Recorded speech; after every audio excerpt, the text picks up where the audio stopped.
Hi and welcome to your whole bag of tricks. Let's look at some straw OT activities. Cut out small strips of color papers. You can also use small beads for this activity. The kid has to suck the paper with a straw and keep it attached to the straw by constantly sucking it and carrying it to another spot. You can also increase the complexity of the activity by asking the kid to carry the straw from one end of the room to another. Always start with smaller pieces of paper or pom-pom balls and then move on to bigger ones. Adding on to the previous activity, you can make the kids suck the paper pieces of the same color, or you can also make them sort based on size, shape and others. You can keep bowls of different colors and ask them to separate the paper pieces into different bowls too. Give the kid some random number. The kid has to pick up that many straws, tie them up with a rubber band. It is a very good fine motor skill. Instead, you can also ask them to strap them together with a cellophane tape or sticky tape. Initially, make sure to give them more number of straws together as it makes tying up easier.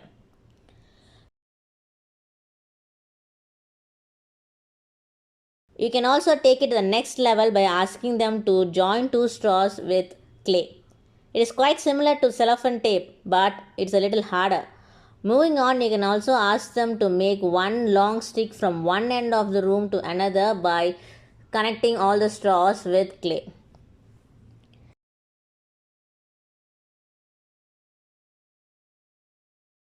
Size sorting is a very common activity with many items.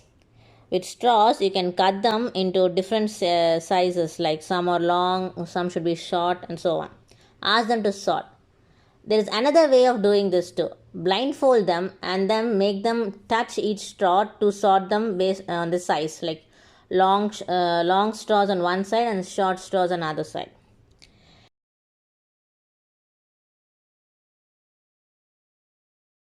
To the next level, make some medium sized straw too. Most sorting activities have only short and long or small and big, so add some medium ones to increase the complexity.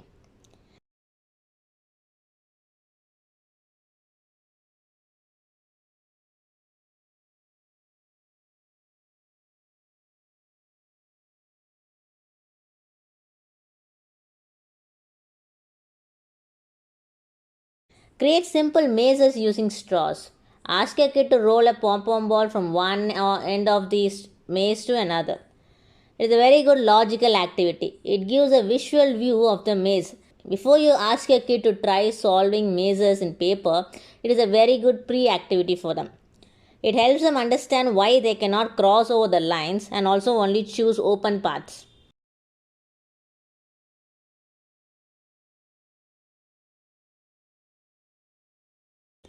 You can also increase the complexity of the maze as you go on. This is quite a hard activity and it is almost impossible to do it perfectly. The kid has to blow paint along the line you have drawn. Make sure that the paint is as watery as possible and the straw is a little shorter. As your kid gets better, you can make the straw longer. You can also make them to blow the paint inside a circle. Don't make it too watery or else the kid do not have better control of how the paint moves around in the paper.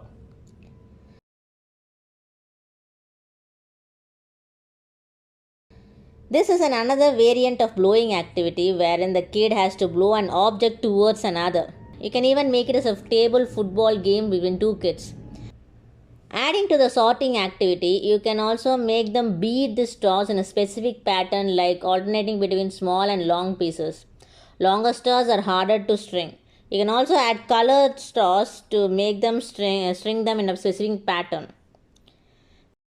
This is a very simple activity in which the kid has to stamp paint with a straw on a picture.